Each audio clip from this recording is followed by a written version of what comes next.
Revolução queijeira é a nossa hipérbole. Também é, como no dicionário, mudança sensível de qualquer natureza, provocando mudanças profundas na sociedade. E nossa natureza é distribuir, cooperar, fazer pensar, com queijo, com terra, com gente.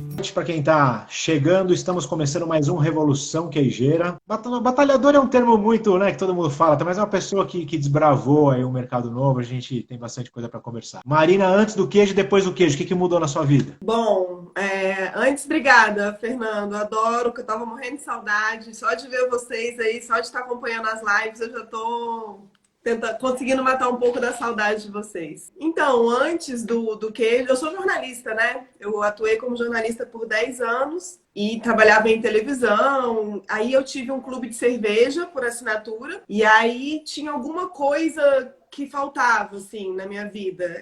Foi muito engraçado, porque eu ainda trabalhava como jornalista, já tinha o clube, era aquele rala de clube, mas buscava alguma coisa. Eu não sabia direito o que era, mas buscava alguma coisa.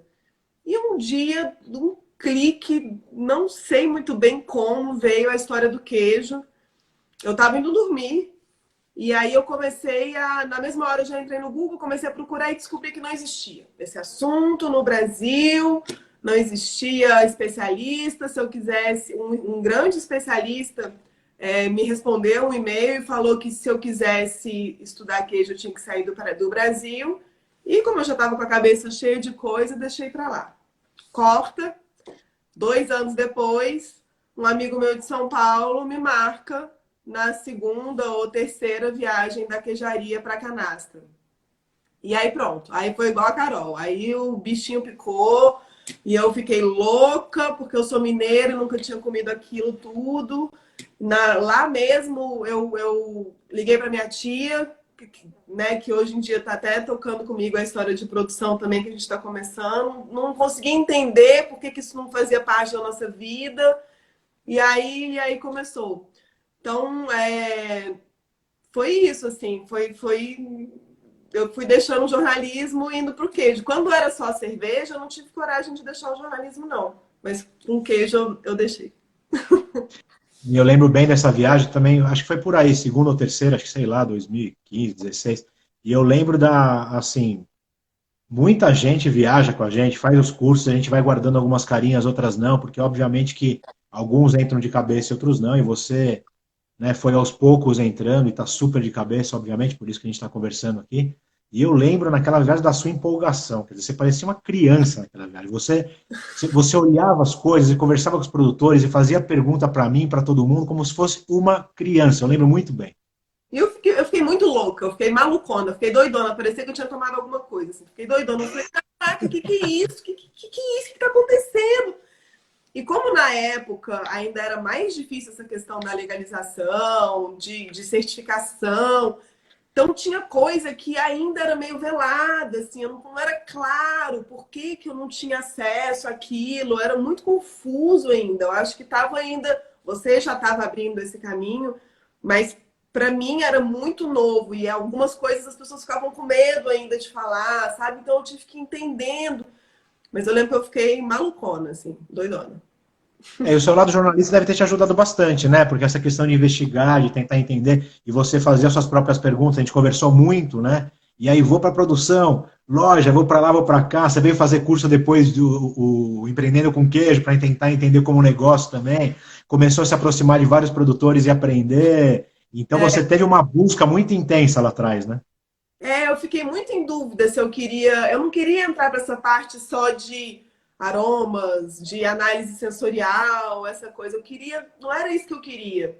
E aí eu tava bem em dúvida, mas tinha muito medo também. Por causa de. Sim. Pô, eu tô do lado do Ministério da Agricultura, né? Naquela época era muito mais difícil. Mudou muito. Vocês conseguiram mudar muita coisa, abriu o chão, abriu a estrada pra gente. Mas eu tinha medo. E aí foi numa visita, e eu não sabia ainda se eu queria produzir. E foi numa visita lá no Paulo, da Atalaia, que eu falei, Paulo, eu acho que eu quero produzir. Eu acho que em algum momento eu preciso produzir. Aí ele falou, Marina, se você quer produzir, você vai para alguma fazenda. E você tem que ficar numa fazenda, primeira coisa. E aí eu falei, uai, Podia ser aqui, né? E aí eu passei uma semana. Aí eu passei uma semana Já lá que com tô ele. aqui, Mas assim, pô, produzir é muito difícil, né? Tem que ter bicho para tem que ter bicho, tem que ter sem dúvida, terra, sem dúvida. tem que, cara, é muito complexo. Então, e eu fui me aproximando dos produtores mesmo, né? Fui tentando entender como é que tudo acontecia. E aí a loja veio, o bar, né, veio naturalmente, assim. Mas eu ainda vou E produzir. você já produz, né? Você fez queijo maravilhoso, fez uns casca lavada que, pelo amor de Deus, já tive várias vezes aí também. E assim, eu sempre pergunto isso para quem participa desse quadro, né? Porque esse quadro Revolução Queijeira é menos focado na produção e mais em quem está em outras áreas de atuação. E você está numa área bem diferente, né? Você trabalha com queijo, mas tem gastronomia, que é o tema. Mas eu sempre pergunto isso, né? A questão do queijo artesanal, que não tem uma definição, cada um tem uma visão. Então, eu sempre pergunto, qual que é a sua visão do que é queijo artesanal? Até hoje, né? Porque pode ser que mude também. Eu acho que na verdade tem vários jeitos de olhar, assim. Um jeito que eu acho muito legal, que a primeira vez que eu escutei foi da Delfine, daquelas vindas dela, Sensacional, Delfim. que ela dizia que o queijo artesanal, o queijo artesanal, ele parte do princípio de que o produtor se adapta ao leite. E ele não vai mexer no leite, ele não vai fazer o leite se adaptar a ele. E eu achei o máximo isso, porque você vai interferir o mínimo possível no leite e adaptar o ambiente e as suas condições do lado de fora para conseguir que aquele leite que é daquele jeito e respeite ele, é, mostre características que você deseja. Então, assim, se você mudar alguma coisa na maturação, se você mudar alguma coisa na temperatura, no jeito de mexer, você vai ter um queijo diferente, ele vai conseguir aflorar o mofo tal, ou enfim, o ácaro, mas nunca essa intervenção pesada no leite, assim, né? Eu acho que o lance do produtor se adaptar ao leite, eu acho que isso é o principal para mim, de um queijo artesanal. E tem outras coisas que eu acho importantes também. Eu acho que um queijo artesanal, ou quem vende um queijo artesanal, não pode estar muito preocupado com o padrão. Eu acho que é legal o produtor buscar uma estabilidade, saber o que está acontecendo, entender o que é aquele leite, saber o que ele quer, né? Não deixar é, simplesmente acontecer. Mas o padrão tem que respeitar também o que o queijo está te mostrando naquele dia, naquele lote, naquele momento. Um queijo que é feito se o produtor quer, né? Então, um queijo ele é feito para ser com mofo branco. Ele aparece como cor. Qual o problema? É o padrão? Não, mas assim, vai dar um sabor diferentinho. Aquele lote vai ser mais especial ainda. Sabe, eu acho que respeitar um pouco o queijo, o tempo do queijo também, não querer apressar as coisas.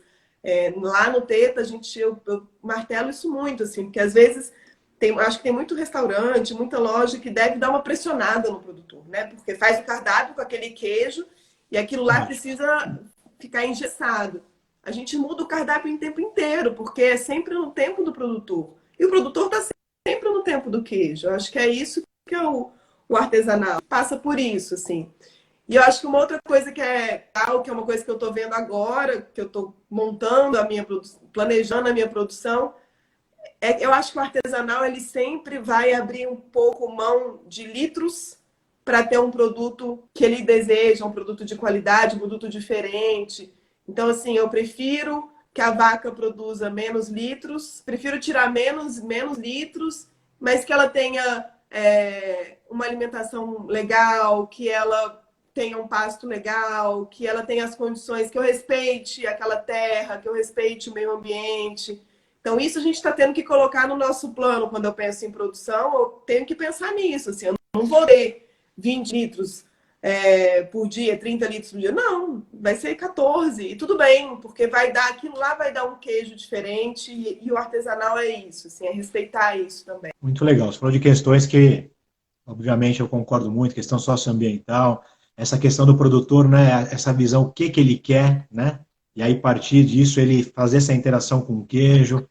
Quando você fala de padrão, muito legal, porque uma coisa é ter parâmetro, você buscar o seu objetivo, o parâmetro é importante, mas entender que tem essas nuances, muito legal. Bom, vamos falar do Teta agora. Vamos falar, o Teta nasceu quando, Marina? Que ano? O Teta nasceu em março de 2018, então 19, 20, 21. Tem 3 anos, sendo que um ano em pandemia, né? Então a gente é super novinho e talvez por isso a gente esteja nesse gás para vencer tudo isso e continuar firme.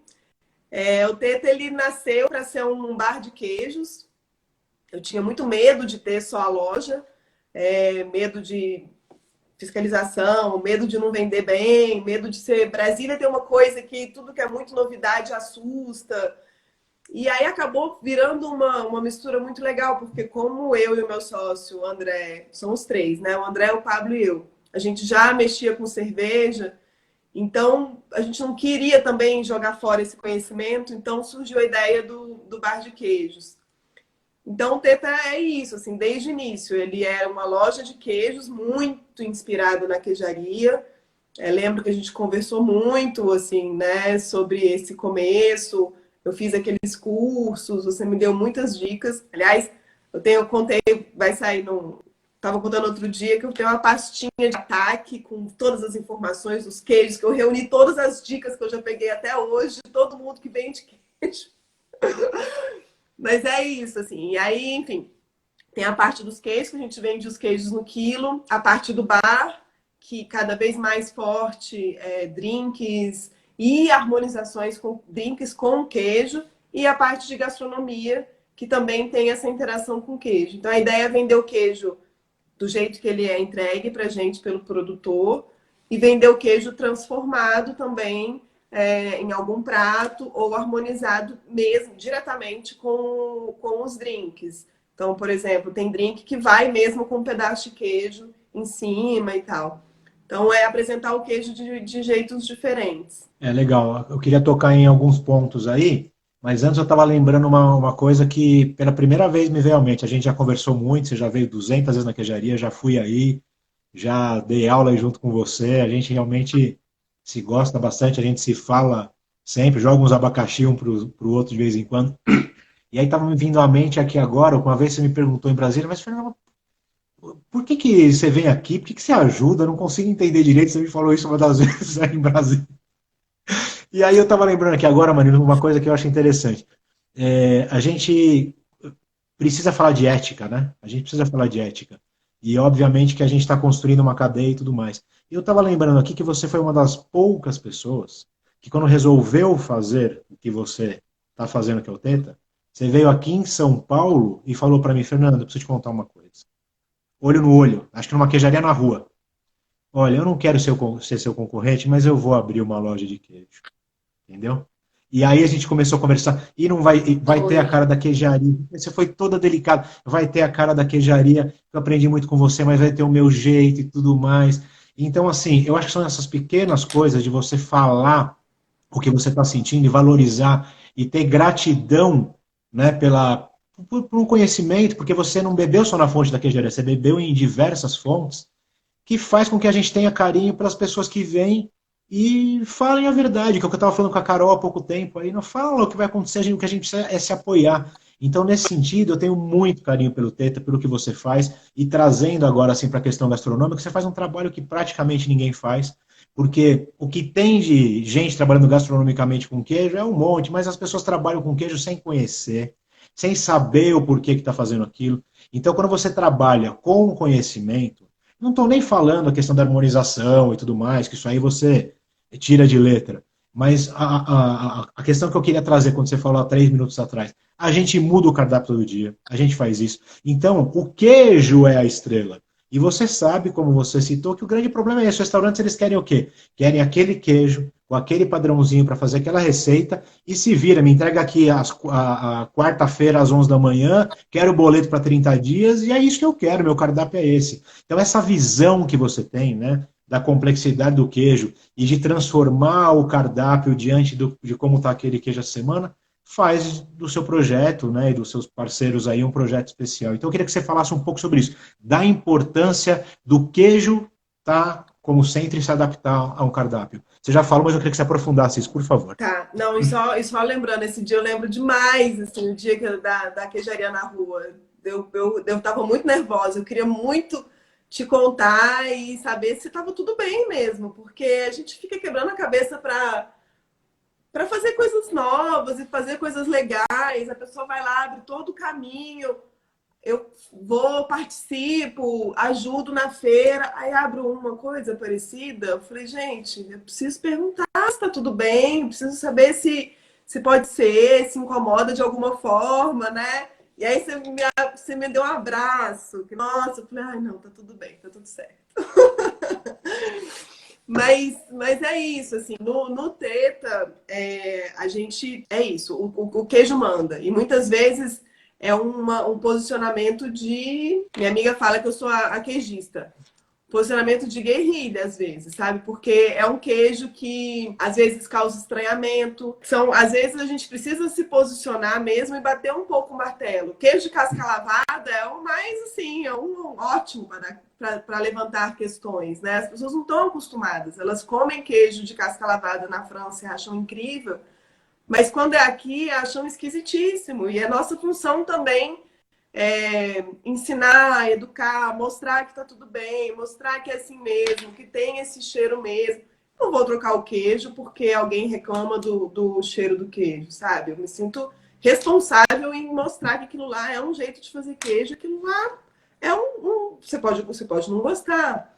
Então, no cardápio do Teta, a gente bate o martelo às vezes. Às vezes um queijo é muito caro, e sobe muito o preço. A gente tenta adaptar outros ingredientes tão importantes quanto pão, por exemplo. A gente tenta adaptar outros ingredientes, mas a gente não abre mão. Isso tá na linha, no principal do Teta. Isso a gente conversa sempre com o chefe de cozinha.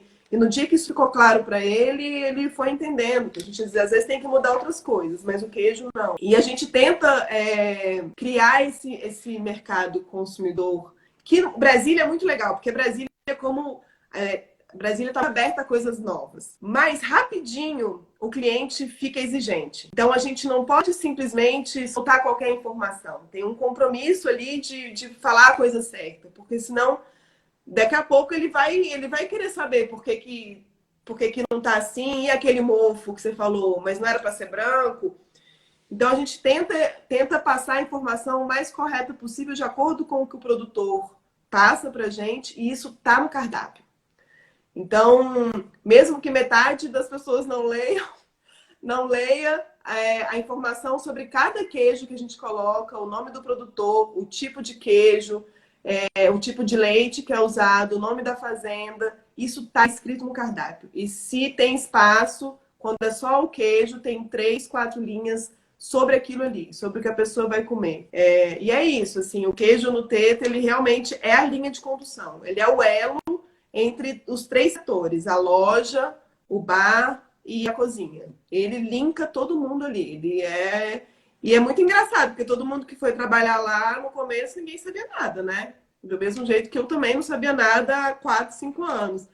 Então, hoje em dia, ninguém estranha, os funcionários já não estranham mais os cheiros fortes, mas hoje todo mundo veste a camisa, assim, e tenta explicar, tenta justificar, às vezes, o preço, tenta explicar por que tal queijo está desse jeito, mas enfim, é isso, é quase uma... A gente tem que ensinar mesmo, né, Fernando? É um produto muito novo para muita gente. As pessoas chegam no Teta e não sabem que aquilo ali pode ser tudo brasileiro. Eles não entendem isso. Eu estava ouvindo você falar, só refletindo aqui, né? A Carol também falou o negócio do propósito e tudo mais.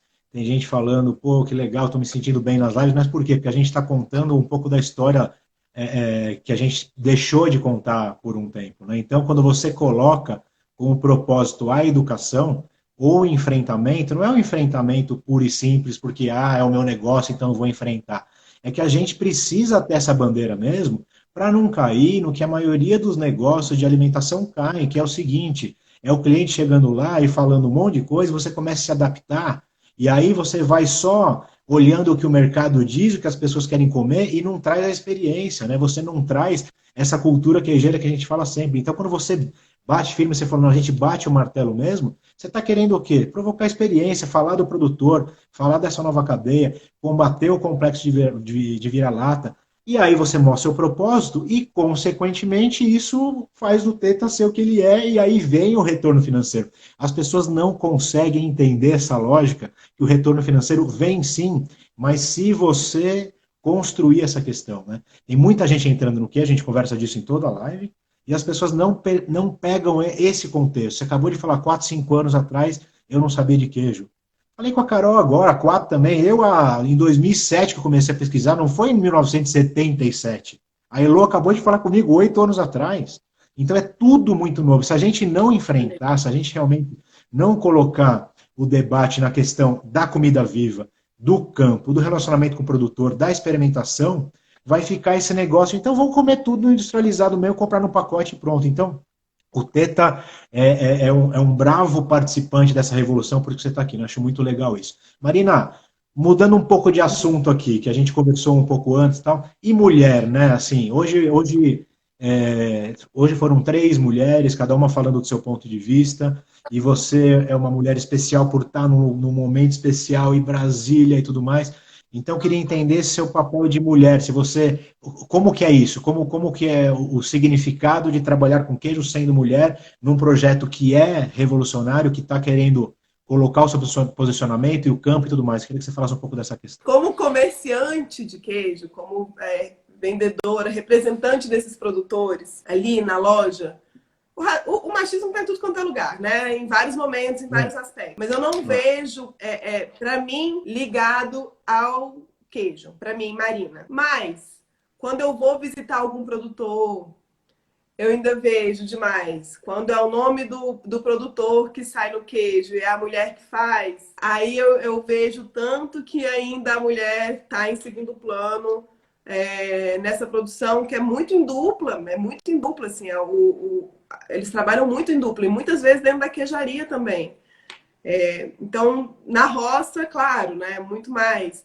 Aqui em Brasília, eu acho que quem está na luta mais, nessa luta do queijo, mais ligada à política, quem está desbravando essa parte, indo, às vezes, brigar por uma mudança em algum gabinete de deputado, que tem que falar com algum ministro, eu acho que aí deve aflorar o machismo pesado, assim. Eu acho que aí deve ser mais complicado.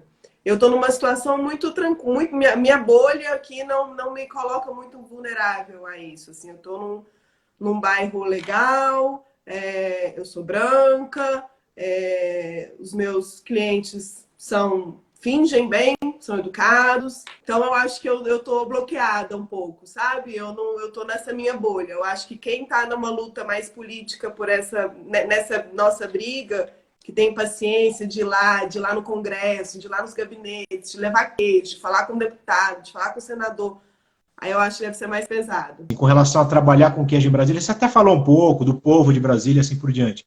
E tem essa questão que você trouxe agora do Congresso e tudo mais. É especial? É diferente?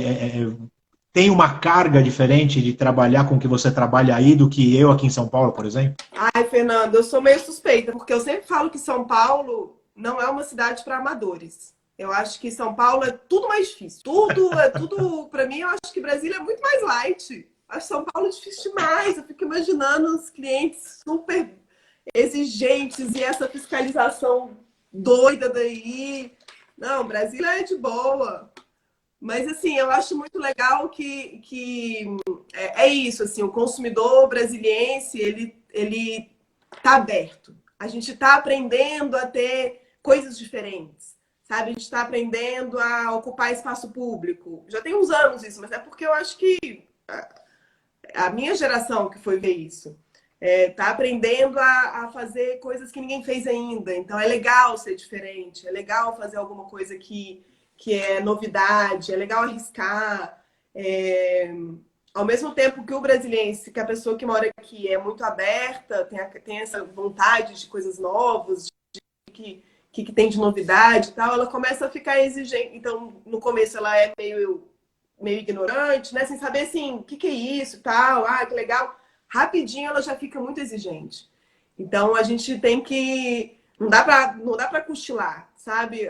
Às vezes é uma novidade, mas aí rapidinho ela já entende e fica muito criteriosa e fica exigente. A gente tem que manter um padrão legal de atendimento, tem que ter produtos legais sim, tem que ter a loja tem que estar sempre limpa e impecável, claro, né? Agora, uma coisa que eu acho muito legal daqui, que eu não deve ter também, claro, mas que é a galera das embaixadas, que é muito engraçado, porque eles chegam, às vezes, duvidando, olham, desconfiam, não entendem nada daquilo que está ali. Aí vem a esposa, o companheiro ou a companheira falando, olha, ele tá achando que é tudo esquisito, que é tudo ruim, que nenhum queijo presta, mas eu vou comprar. Aí leva para casa, aí o gringo come e fica louco. E não consegue entender, igual eu no primeiro dia lá na canastra. Fica maluco. E essa reação é muito legal, porque ele cai do cavalo mesmo. A gente prova ali e você sabe, né? Vender queijo é botar queijo na boca. Tem que experimentar. E ele vai entendendo o que é, a diversidade que tem. E como a gente vai no tempo do produtor, muda muito o queijo. Então, tem queijo que tem numa semana e não tem na outra, não vai ter por 3, 4 meses, tudo bem. E tudo bem para eles também, sabe? Eles já entenderam a dinâmica do teta. Não vai ter sempre a mesma coisa. Tem o que tem. E é isso. E aí, isso é muito legal. Porque como tem muita embaixada, essa galera gringa aí fica louca com os queijos brasileiros.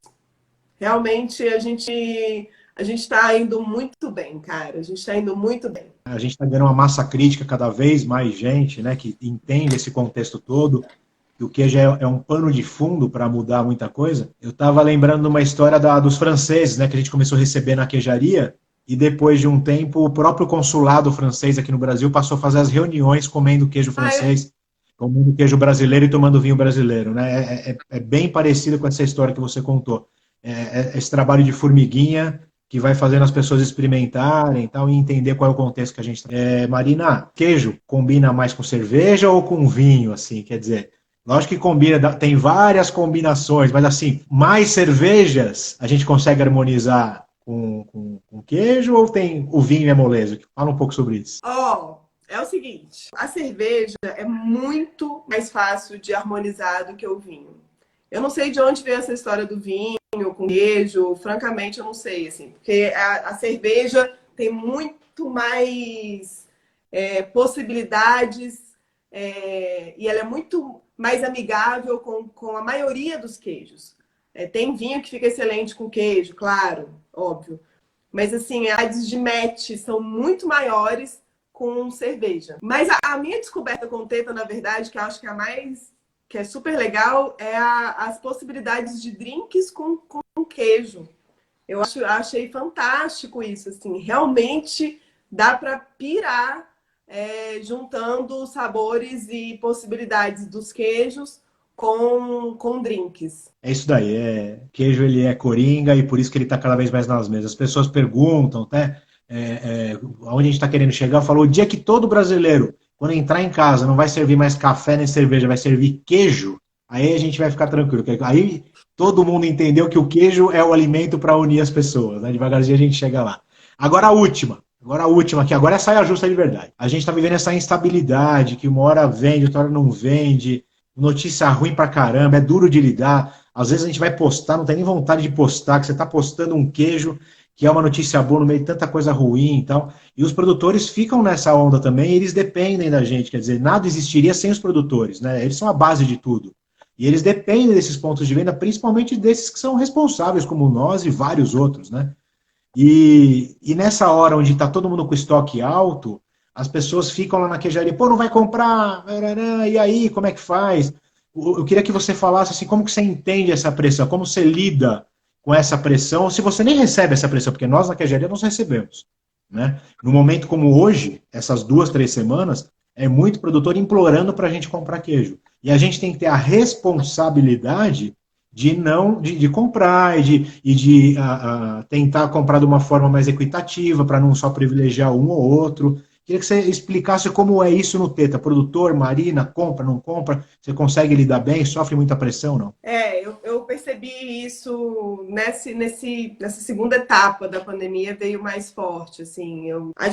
Fernanda, a gente tem uma carta na manga que é a produção de pratos com queijo, né? Então, quando as vendas na loja caem, a gente tenta segurar na cozinha. Quando tudo Entendi. cai, a gente cria tábua de queijo. E aí fica essa pressão, na verdade, das invencionices semanais, porque tem que ter novidade para ter gente interessada em comprar e para eu continuar comprando do produtor. Eu recebi assim algumas mensagens de por favor, compra, tá difícil. E aí, já acabou? Já posso mandar? E às vezes eu compro e fico com a geladeira cheia de queijo. E dá-lhe pão de queijo. E faz uns creme e vai inventando. Eu tenho essa arminha na manga, essa carta na manga, que é conseguir transformar, às vezes, tirar um pouco da loja e conseguir transformar na cozinha, ou para segurar um pouco a validade. Mas é isso, assim, é super complicado, porque queijo é estoque. E se você não. Estoque é dinheiro. A gente também tá todo mundo no limite, né? Então é isso, assim, eu acho que é tentar equilibrar e variando os produtores. Compra um pouco desse, depois na próxima leva vai ser do fulano. E dependendo, compra e enche a geladeira mesmo. Eu tenho uma parte do estoque do Tepa, fica na minha casa. Eu tenho uma adega grande e às vezes fica aqui até as coisas se estabilizarem um pouco e a gente conseguir acalmar um pouco as coisas. Mas é Entendi. difícil, cara. É foda, é triste. Essa questão da gastronomia que você tem é bem interessante, né? Tem algumas saídas diferentes, tal, mas não deixa de ser uma gestão que causa estresse, mas a gente está todo mundo junto, tem que administrar isso, né? A gente tem sempre falado, ó, calma, estamos tentando fazer da melhor maneira possível. Aqui na Queijaria, em São Paulo, a gente tem um volume grande, então a gente vai tentando.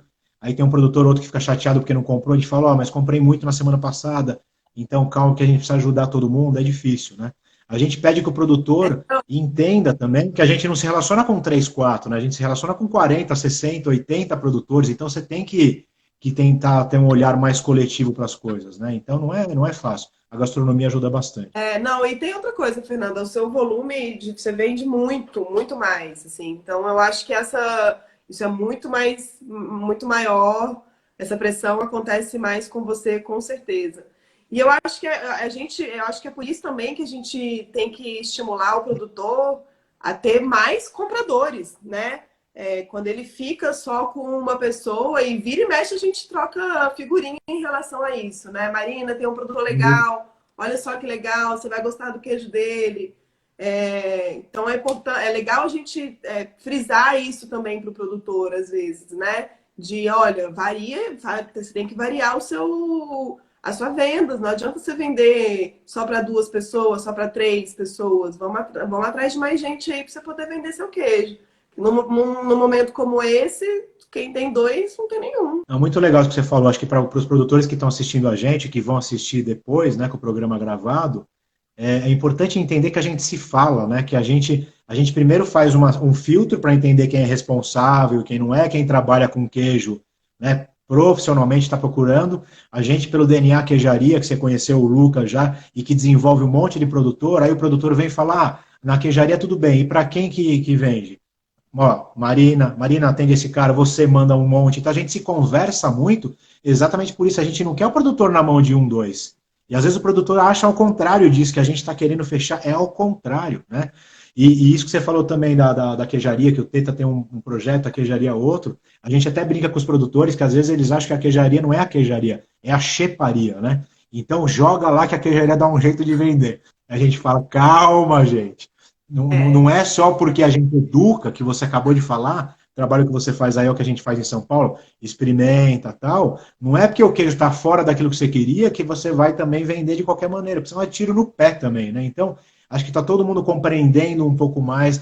E assim, tá desesperador agora, daqui a pouco não vai estar. Vamos junto que a gente vai sair né, da melhor maneira, e cada projeto é um projeto. Agora, tem muita loja, a gente conversa com muita gente que não tem esse potencial que você tem, da tábua, de colocar no prato e assim por diante, e que às vezes fica devendo para um produtor aí. Então, o produtor também tem que ter calma, para não sair sacrificando só porque o cara deveu a primeira vez, a segunda, porque faz parte também da formação da cadeia, né? Então, tá tudo muito começando. Precisa ter uma compreensão dos lojistas, dos restaurantes, dos produtores, dos formadores de opinião. Então, é um contexto bem interessante esse que você puxou. Achei bem legal. Oi, Marina. Querido, obrigada. Tá, brigadão, viu? Só pra gente encerrar. Obrigado mesmo. Um beijão pra você. Um beijo, beijo grande. Beijo na Lu e nas Tchau, crianças. tchau.